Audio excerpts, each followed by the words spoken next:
Start करते हैं। आऊज़ु बिल्लाहि मिनश शैतानिर रजीम, बिस्मिल्लाहिर रहमानिर रहीम, बिस्मिल्लाहि अल्हम्दुलिल्लाहि वस्सलातु वस्सलामु अला रसूलिल्लाह, रब्बि इश्रह ली सदरी व यस्सिर ली अमरी वहलुल उक़दतम मिन लिसानी यफ़क़हू क़ौली। आओ कुरान समझें आसान तरीक़े से। हिस्सा अव्वल नमाज के ज़रिए लेसन नंबर 11A में आप सबको खुशामदीद। अस्सलामु अलैकुम व रहमतुल्लाहि व बरकातुहू। उम्मीद है आप लेसन कल का रिवाइज करके आए होंगे और आगे चलते हैं। इससे हम अगले कुछ सवाल देख लेते हैं। अद्दालीन, ये वैसे तो हम पढ़ चुके हैं अल्हम्दुलिल्लाह रब्बिल आलमीन में। जी, क्या मीनिंग हो सकता है? जी,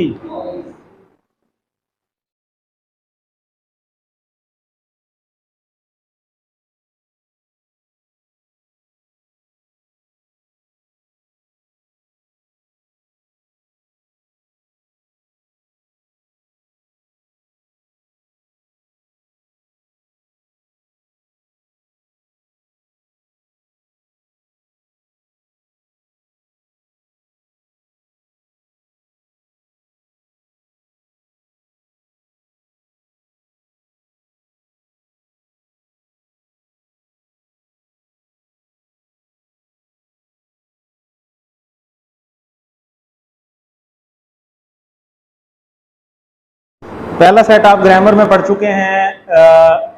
फतह, फ़अला, जअला, ये पहला सेट था। और इसी तरह दूसरा सेट आपने कल पढ़ा। अभी कौन कौन सा था? नासरा, खालका, ज़करा, अबला, चार ये पढ़े। तीन पहले पढ़े, चार कल पढ़े, 7 हो गए। 4 आज पढ़ेंगे, तो 7 और 4 11, टोटल 11 ही है। तो 11 हम फेल माजी के पढ़ेंगे।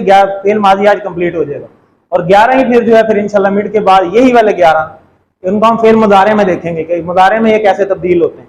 और फिर इन्हीं को हम फेल अमर में देखेंगे। 3 है ना, तो 3 हम देख रहे हैं, फेल माजी, फेल मुदारे और फेल अमर। तीनों में हम यही 11 देखेंगे। बस आपको ये याद रखना है कि ये अलग अलग हैं सेट, अलग अलग। आपने अलग अलग इनको याद रखना है कि ये एक दूसरे से मिक्स नहीं करना। पहले 3 अलग थे, अगले 4 अलग हैं, और ये जो 4 हैं आज, इसमें ये अलग है अकेला, ये अकेला है। और इसी तरह ये 3 जो हैं ये एक जैसे हैं। ये भी ग्रामर में इंशाल्लाह हम देख लेंगे। नुकाते तालीम शौक की बात भी आज हम इंशाल्लाह फिर एक देखेंगे। ये डेली हम एक करते हैं। और 16 नए अल्फाज जो हैं वो कुरान मजीद में आने वाले हम फिर देखेंगे, जो अप्रॉक्सीमेटली कुरान मजीद में 2000 बार तकरीबन आए हैं 1966। तो बैटरी देखें अल्हम्दुलिल्लाह 30,000 क्रॉस कर चुकी है। 30,780 800 ही हो गया। 30,800 के करीब तकरीबन हम पहुंच चुके हैं। और सबक नंबर 11 के इख्तिताम पर आप टोटल 131 अल्फाज जो है वो सीख चुके होंगे अल्हम्दुलिल्लाह। तो ये 7 होमवर्क आपको रिपीट करवाए जाते हैं डेली। इसको अपनी ज़िंदगी की जो है वो रूटीन बना लें। 2 तिलावत के, 2 पढ़ने के, सुनने के, अपने दोस्त से कोर्स के बारे में बात करने के, लेसन के बारे में बात करने के, नमाज में मुख्तलिफ सूरतों के, इसी तरह इस बात को याद रखने के कि अल्लाह ने आपको कुरान सीखने के लिए आपका इंतखाब किया है, इस इंतखाब को नज़रअंदाज मत करें। ये बात बहुत ज़रूरी है। और रब्बी ज़िदनी इल्मा, अल्लाह ताला से भीख मांगते रहें कि या अल्लाह आपने इंतखाब तो किया है, अब मुझे सीखने की भी तौफीक नसीब फरमा। तो ए अल्लाह कुरान की क्लास में कुरान को सीखने में हमारी मदद कीजिए, आमीन। तो आज हम सूरह इखलास स्टार्ट कर रहे हैं कुरान पार्ट के अंदर। तो इब्तदाई मक्की सूरत है। पहले तो इसका हम थोड़ा सा इंट्रोडक्शन देख लेते हैं। इब्तदाई मक्की सूरत है, यानी शुरू का जो मक्का का दौर था उसके अंदर ये नाजिल हुई थी। और ये बहुत छोटी मगर बहुत ही अहम सूरत है। ये बहुत बड़ी बात है। इस तरह नमाज में इसको सिर्फ इस नीयत से मर पड़ी है कि ये छोटी है, बल्कि इसकी अहमियत को सामने रखिए। तो इसकी अहमियत को हम देखेंगे। नाम इखलास, यानी जो कोई समझ कर पढ़े, इस पर ईमान लाए, तो इसका अकीदा खालिस हो जाता है। और ये बहुत बड़ी बात है। जिसका अकीदा ही खालिस ना हो, और नाउज़ुबिल्लाह, वो तो एंड में नाकाम हो जाएगा। असल कामयाबी क्या है? जो आखिरत में कामयाबी है। तो इससे आपका अकीदा खालिस हो जाता है। लोगों के सवाल के जवाब में आप सल्लल्लाहु अलैहि वसल्लम किस माबूद की इबादत की तरफ बुलाते हैं, ये लोगों को अल्लाह ताला ने फिर जवाब दिया। लोग सवाल करते थे आपसे बहुत सारे कि आपका माबूद कैसा है। तो अल्लाह ताला ने फिर इस सूरत को नाजिल किया और अल्लाह ने जवाब दिया कि अपने बारे में बताया कि मैं क्या हूँ। तो लोग आपको आगे चैलेंज करते थे, अपने बुतों के बारे में बात करते थे कि हम इस ऐसे माबूद की इबादत करते हैं, हम बुतों के फलाने की इबादत करते हैं। तो आप सल्लल्लाहु अलैहि वसल्लम से पूछते थे आप अपने बारे में बताएं, आपका माबूद कैसे। तो उस पर यह सूरत नाजिल हुई थी और बड़ी जामे सूरत है। आज इंशाल्लाह इसको हम डिटेल में देखते हैं। फिर उससे बड़ी बात यह कि ये सूरत जो है 1/3 कुरान मजीद के बराबर है। 1/3 यानी 10 सपारे। तो इसके बारे में हदीस भी है।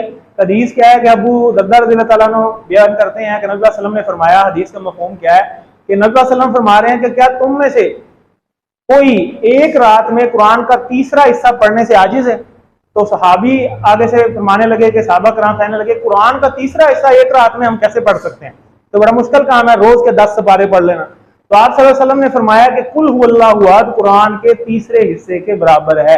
और ये सुन्नत भी है कि रोज रात को पढ़ के सोएं इसको, यानी तिहाई हिस्सा जो है कुरान का पढ़ सके सोएं। तो वैसे 10 सपारे पढ़ना तो बहुत मुश्किल है, तो ये एक सूरत ही अगर आप पढ़ लेते हैं तो ये तिहाई कुरान के बराबर है। और अगर 3 दफा पढ़ लेते हैं तो पूरे कुरान मजीद का सवाब मिलता है। तो कैसे शॉर्टकट हमें अल्लाह ताला ने जो है वो दीन के अंदर दिए हैं। वह अल्लाह ताला अमल की हमें तौफीक नसीब फरमाए। इस सूरत को आखिरी दो सूरतों के साथ हर फर्ज नमाज के बाद एक बार और मगरिब और फजर के बाद 3-3 बार पढ़ना रसूलुल्लाह सल्लल्लाहु अलैहि वसल्लम की सुन्नत है।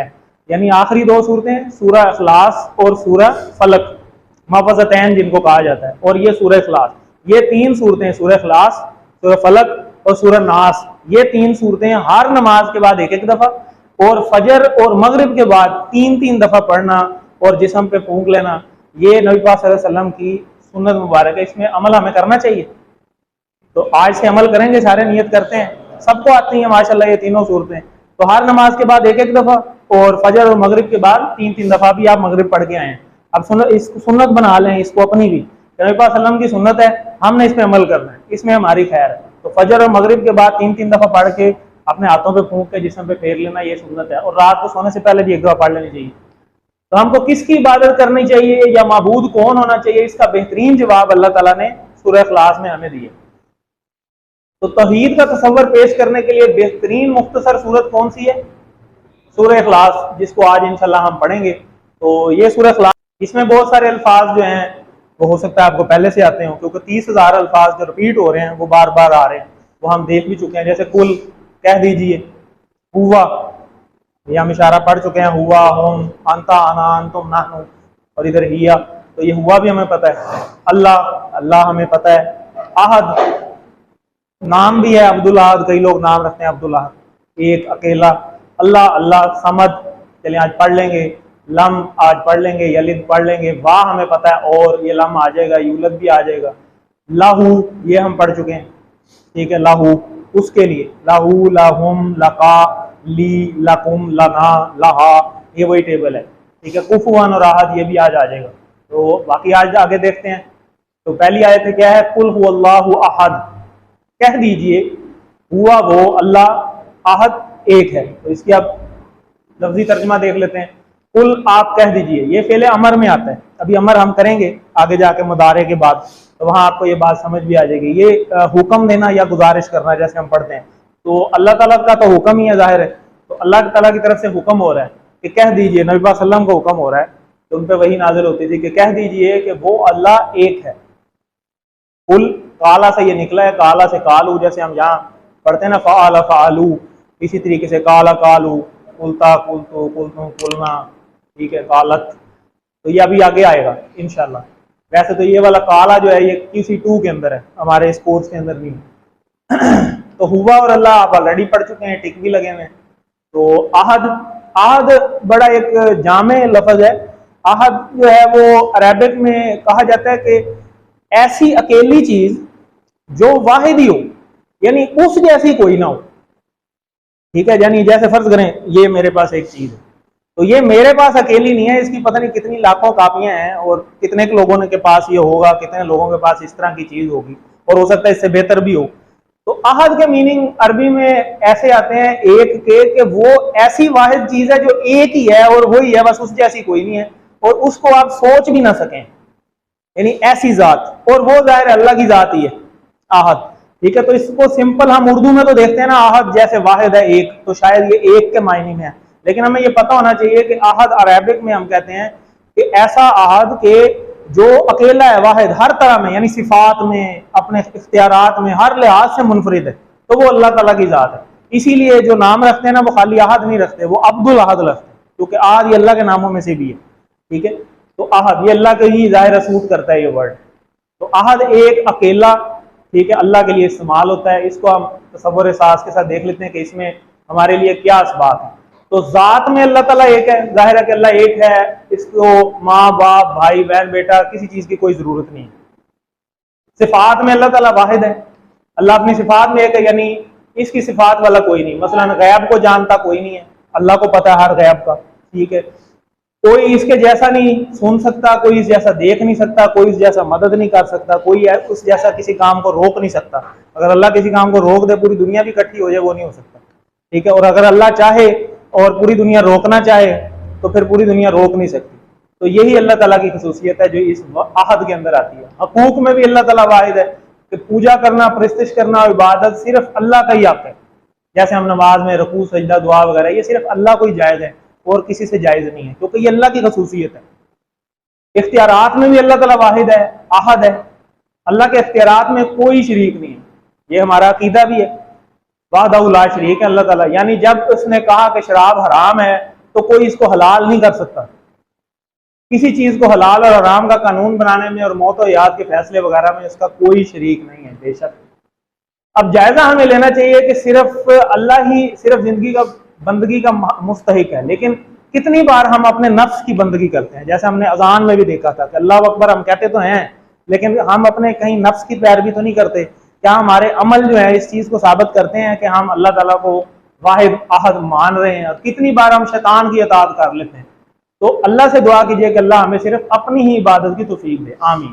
तो नफ्स की बंदगी और शैतान की इताअत से निकलने के लिए हमें मंसूबा बनाना चाहिए, प्लान करना चाहिए, और फिर उससे निकलने के लिए अल्लाह से दुआ भी ज़ाहिर करनी चाहिए, और खुद भी निकलें और दूसरों को भी इसकी नसीहत करें। तो कुल यानी तबलीग कीजिए, यानी कहने का मतलब यही है कि दूसरों को भी बता दो कि अल्लाह क्या है, आहद है, जैसा कि नबी पाक सल्लल्लाहु अलैहि वसल्लम ने किया।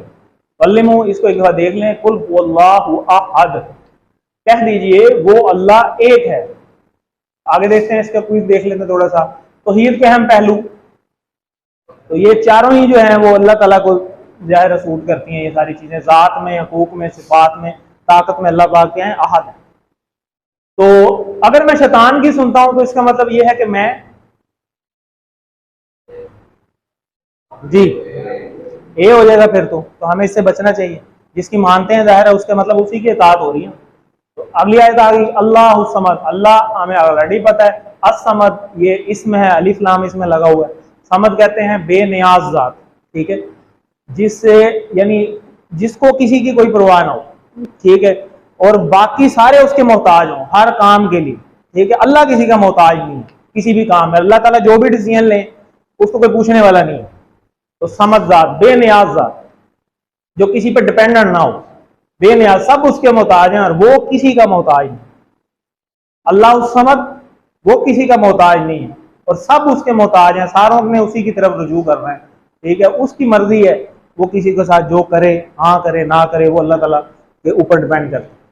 तो इसको हम तसव्वुर साथ साथ देख लेते हैं कि इसमें हमारे लिए क्या असबाब हो सकते हैं कि अल्लाह समद बेनियाज जात है, यानी इसको किसी चीज की भी जरूरत नहीं है। ना उसको नींद आती है, ना वो थकता है, और ना ही इसको किसी चीज की तलब होती है। जैसे अब हम हैं, इंसान है, हमें बहुत सारी चीजों की तलब है, हमें भूख लगती है, हम थक जाते हैं, हमें प्यास भी लग जाती है, हमें नींद की भी जरूरत है। माल जो बच्चे वगैरह हैं वो भी इंसान की एक अल्लाह ताला ने जरूरत बनाई है। अल्लाह हर उस चीज से पाक है, ठीक है। तो तसव्वुर कीजिए कि इस वक्त अल्लाह ताला करोड़ों इंसानों और बेशुमार मखलूकात की जरूरतों को पूरा कर रहा है।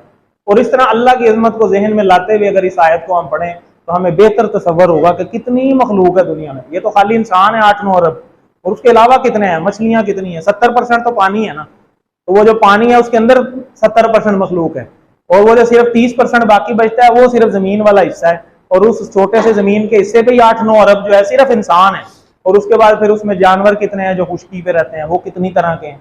फिर पानियों वाली तो बहुत सारी चीजें अभी तक तो पता ही नहीं चल सकी ना, और कितना गहराई है ये भी नहीं पता, उसके अंदर कितनी मखलूक है वो ही नहीं समझ।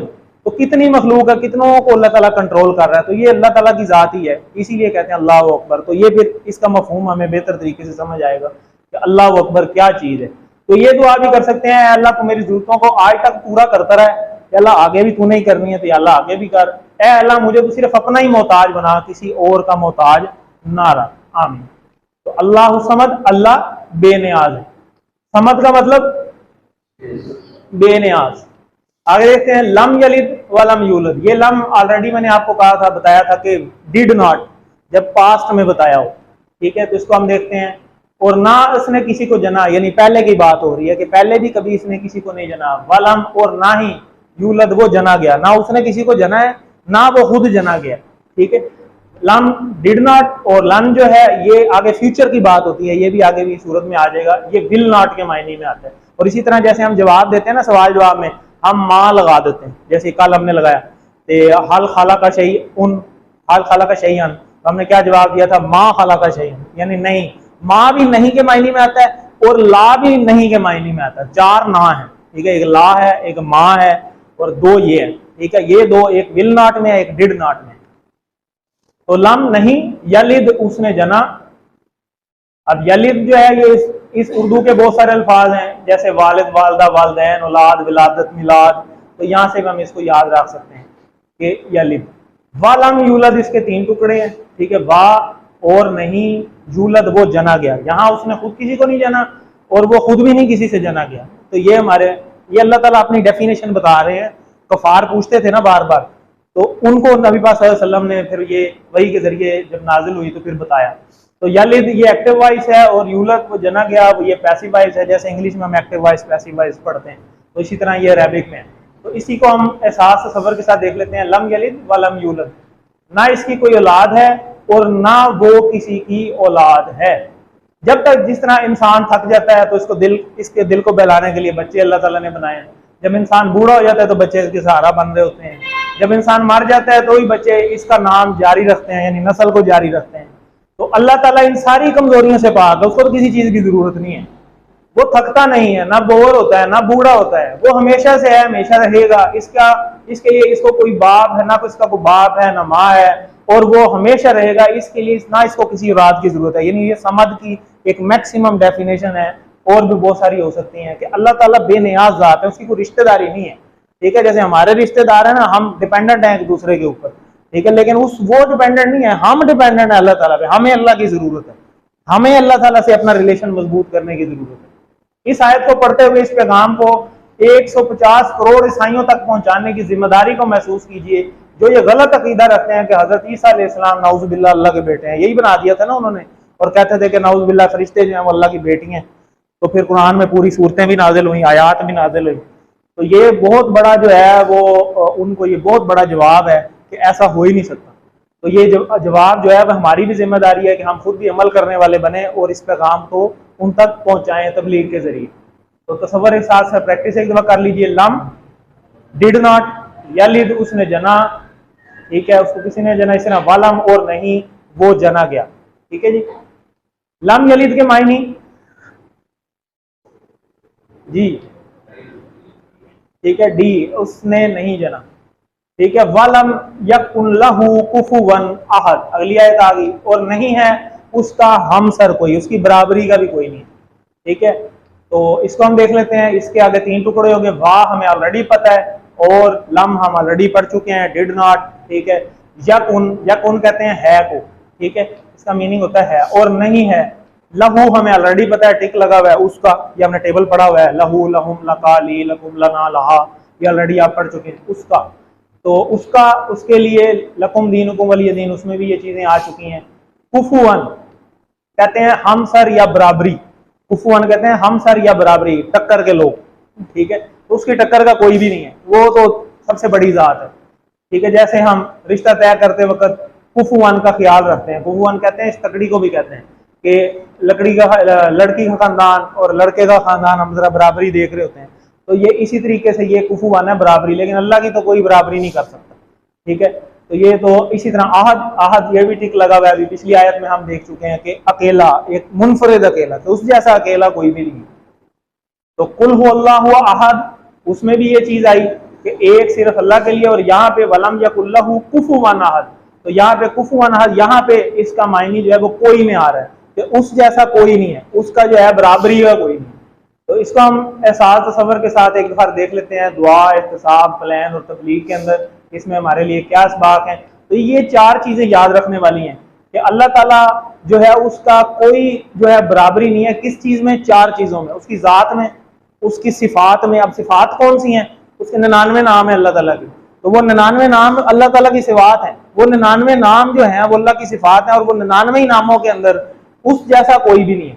और हकूक में जो अल्लाह के हकूक हैं हमारे ऊपर या पूरी हर मखलूक के ऊपर, क्योंकि उसी ने तो पैदा किया है, उसी का हक है, जिसकी चीज है उसी का सबसे ज्यादा हक होता है। तो हकूक में भी उसका हमसर कोई नहीं है, और इख्तियारात में जो इख्तियारात अल्लाह के पास हैं उस जैसे किसी के पास नहीं हो सकते। तो जात, सिफात, हकूक और इख्तियारात में अल्लाह ताला क्या है, कुफुवन है, कि उसका कोई हमसर नहीं है।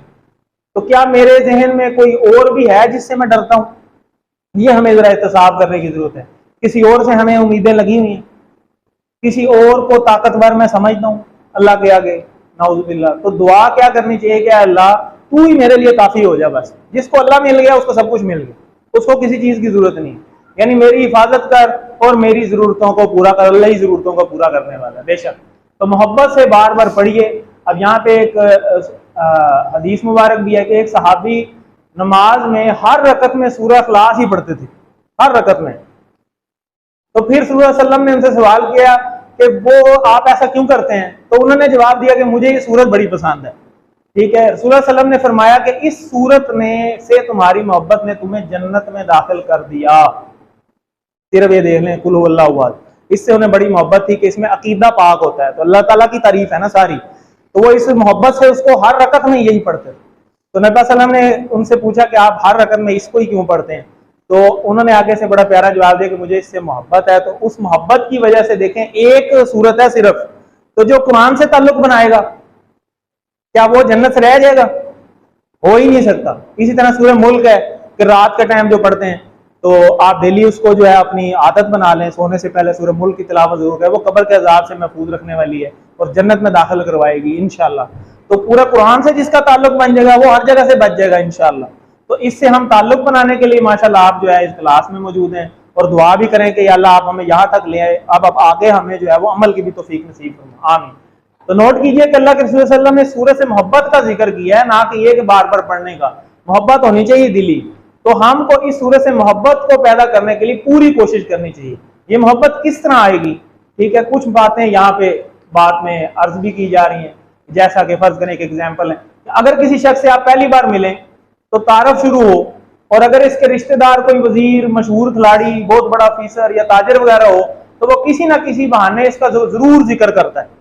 ठीक है, जैसे हम आपस में करते हैं, तो वो भी खुशी और मोहब्बत से कि मेरा चाचा वजीर है जी और मेरा भाई फलां ऑफिसर है वगैरह वगैरह।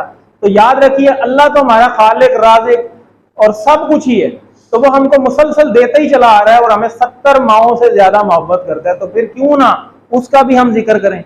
ये थोड़ी सी बड़ी बेहतरीन एग्जाम्पल है आजकल तो खसूसी। किसी का कोई वो वजीर मशीर जो किसी के घर आ जाए ना, तो वो सारों को स्पेशल दावत जो है वो करके, स्पेशल सिर्फ ये बताने के लिए दावत होती है कि यार वो हमारे घर फलाना बंदा आया था, सिर्फ अपना शो करने के लिए कि मेरा बहुत बड़े लोगों से मेरा ताल्लुक है। तो जिसका अल्लाह से ताल्लुक है उसको अल्लाह का जिक्र करना चाहिए, बार बार अल्लाह को भी याद करना चाहिए। जैसे दुनिया में हम बहुत सारी चीजों को ऐसे ही याद करते रहते हैं, तो जिसका अल्लाह से ताल्लुक बन गया, तो ये वजीर मुशीर ये सारे अल्लाह नहीं बनाया ना, तो अल्लाह से ताल्लुक बन गया तो समझे आपको सब कुछ मिल गया। तो बड़ी अच्छी एग्जाम्पल है।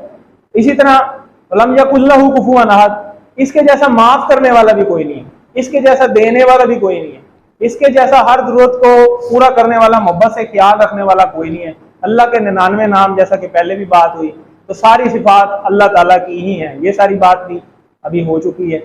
आगे देखते हैं, इसको तसव्वुर साथ साथ देख लीजिए। वलम यकुल्लहु कुफुवन अहद। ठीक है, मैं नमाज में सूरह इखलास पढ़ता हूं क्योंकि जी इससे अकीदा खालिस हो जाएगा। ठीक है, वैसे तो सारे ही हैं कि छोटी भी है, आसान भी है, एक तिहाई कुरान के बराबर भी है, लेकिन हमारा ये असल मकसद ये होना चाहिए कि अकीदा इससे खालिस हो जाए हमारा बार बार। तो अहद के दो मायने, एक और कोई। ठीक है, ये भी हमने देखा पिछली में। कुफुआन का तर्जमा क्या होगा? हमसर या बराबर। ठीक है, वलम यकुन में कितने अल्फाज होंगे? इसके कितने टुकड़े होंगे? 3। वा, लम और यकुन एक ही है, यकुन का मतलब था है। ठीक है, तो इसके 3 टुकड़े हो गए। सूरह इखलास की मोहब्बत ने एक सहाबी को, ठीक है, एक से ज्यादा जवाब हो सकते हैं, हर रकत में पढ़ने पर उभारा और जन्नत में दाखिल कर दिया। सुभान अल्लाह। तो इसको अब एक दफा फिर सुनते हैं, और इसको अब इसे सास के साथ सुनना है कि हमने इसका तर्जुमा सीख लिया हुआ है, तो उसको थोड़ा सा जैसे जैसे तिलावत हो उसको ज़हन में लेके आए, अच्छा इस वर्ड का ये मतलब था, इसका ये मतलब था। तो आगे चलते हैं जी। तो ये हमारे ब्रेक